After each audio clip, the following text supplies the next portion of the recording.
This is Bruce. And this is Olive, and she says you ought to stick around because it's showtime. Look at this video of 7-year-old Willie Hearn says it all. We're going to explain the noise here in just a second. Take a look at the joy, take a look at the wonder, take a look at the awe that you see in his face as he feeds a sloth. It's those kinds of feelings and more that you can experience with the animals at Barn Hill Preserve in Frankfort. Yeah, but don't take our word for it. Just look at who we have here in the studios, or you could hear what our human guests have to say about this Delmarva treasure. Josh Mueller is the owner of Barn Hill Preserve. Zach Bova is the brand manager. And we have, this is Olive, yes, the otter, and that is who you've been hearing throughout the show, making her, what do you call those noises? It's squeaky. Yeah, you know, they've got all sorts of different noises, about 12 different noises or 13 different noises that they make to communicate with each other. So it can just mean so many different things from, you know, like, oh, she loves the attention, so giving her the scratches, she's just really enjoying it. Or just like, hey, I want to tear up the couch. I want something. Play. Yeah. Okay, She does not want to be held, that's for sure. So along with Josh is Zach Bova, who is the brand manager, and you have somebody else with you. Yeah, I've got Bruce here. He's 11 months old. He's a red kangaroo. And he is quite the opposite of Olive. He's mostly content just to chill here in this pouch. Yeah, which we were saying, because, you know, we've had the kangaroos in before. This is the biggest one we've had. Usually they're joeys, right? Yeah, he's a little bit bigger, I think, than the ones we've had before. Like I said, he's 11 months old. It's getting close to his birthday here, and yeah, he's kind of outgrowing the pouch a little bit. Yeah, I mean, generally for them in the wild, 10 months is usually once the mom stops letting them in the pouch. Right. Because at that point, she's going to have her next joey, and so they get replaced. So, you know, he's does enjoy the pouch some, but at the same time, he doesn't want to spend all day in it like he was, you know, when he was 6, 7 months old. Yeah. Okay, so we have Olive the otter, we have Bruce the kangaroo.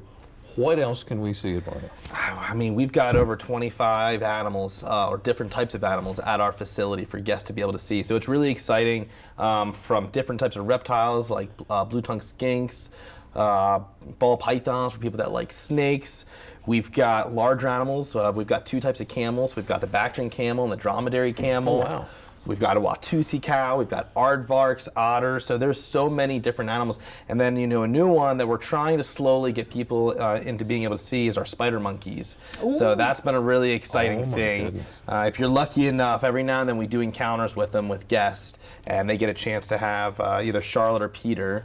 They'll be able to come out for a little bit, and they climb on them, and they can feed them a little snack. Oh. So, you know, at Barn Hill, we're really all about a hands-on experience because we believe that that's going to inspire people to make a difference, you know, for the animals that are in the wild. Yeah, because it's about education as well. It is. I mean, that's how we started. It wasn't with a facility in the beginning. We traveled around to schools, and we still do, and we it's free for the schools. We take 7 of our animals there, and we teach the kids about these animals, conservation, and how you can make a difference. And we travel far, up to 12 hours out of Delaware to visit. Wow. So yeah, so we have a really huge outreach, visiting usually about 3 schools a day, so 15 schools a week that we see. Okay, let me ask this question. Can you and Olive, and can Zach and Bruce hang out for just a minute? We're going to take a real quick break, and we got more we want to talk to you about. Yeah, absolutely.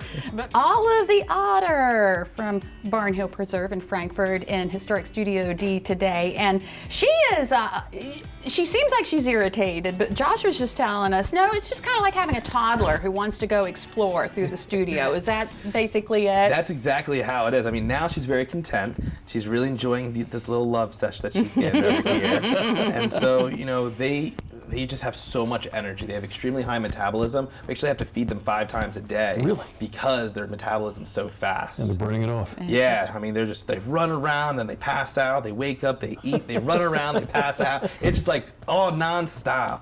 I don't know if Jeff got the shot where she just yawned, but she has teeth behind teeth behind teeth. Oh yeah, I mean, she's a carnivore, so you know there's no fruits or veggies for her. We feed her 2 different types of fish, we feed her shrimp, we feed her 2 different types of clams. So they have a very specific diet to make sure that they get all the energy and all the protein that they need. Yeah. You were just telling us about a new partnership that you have. Yeah, so we just partnered up. It's called Kids Saving the Rainforest. It's a US-based based nonprofit that operates in Costa Rica. And it's an awesome organization. They've been around for 22 years. And you can actually go down there and stay at the sanctuary. But they have a animal hospital where they take in injured wildlife that people find.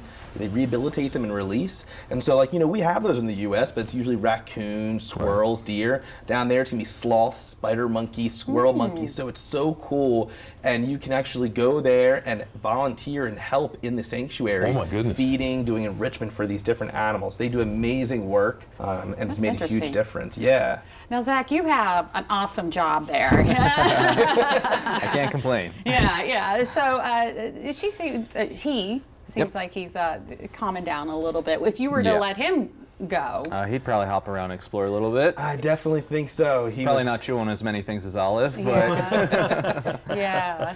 The quality of life for the animals is important to you guys, isn't it? yeah, that's our primary concern, I would say. Absolutely. That's why we do small groups with all of our tours, so that way it's never overwhelming for the animals. We try to really make sure that we put into account their safety and their health before anything else. Yeah. If we see someone that, one of the animals not feeling good one day, we'll just call it off for the day and just reschedule and, say, it's just not the day for it, because we don't want them to be unhappy. Yeah. It's not, about, it's we want people to enjoy it, but we want them to enjoy it while the animals are enjoying it as well. Right. Sure. And you guys have enrichment programs for the animals, things to keep them occupied? Yeah, we use puzzle feeders for a lot of the animals, but we also try to allow people, when they're doing their encounters with the animals, help us with the enrichment. So, the otter swims are a great example. When people get to go in the pool with the otters, that's going to be enrichment for them because they're swimming around this big pool. We've got these little rockets that dive down, so it's like they're catching the fish and bringing them back up. It's so much fun. You can go in with the kangaroos. It's a lot of really cool things, and all of this stimulation helps them with their enrichment. So if you have someone who's afraid of an otter or afraid of a kangaroo, who's afraid of handling animals this closely, Yeah, it's always interesting when people come that are hesitant of it, but we try to help them maybe get over that fear. Yeah. And we don't force anyone to do anything. Of course, it's your choice when you come, but we can show you that there's nothing to be afraid of with ours. Now, in the wild, definitely don't approach an otter. If you have one in your pond, I don't recommend swimming with it. It's not going to end the same way. But with the animals in our care, we work with them since they're just little babies to get them used to people. Aw. Well, I think you have a new friend there. This one's ready to Jimmy, tear into with my boot. Olive. It's going to jump inside. Well, thank you so much for bringing your friends in. Absolutely. And you guys are located in Frankfurt? Yeah, we're only 10 minutes from the beach, so we're super close to everything. All right, and we'll have information on our website. Zach Bova, brand manager, and Josh Mueller, owner of Barn Hill Preserve. Thank you. Thank Olive you. and Bruce, don't forget Olive and Bruce. Bruce, the stars of the show.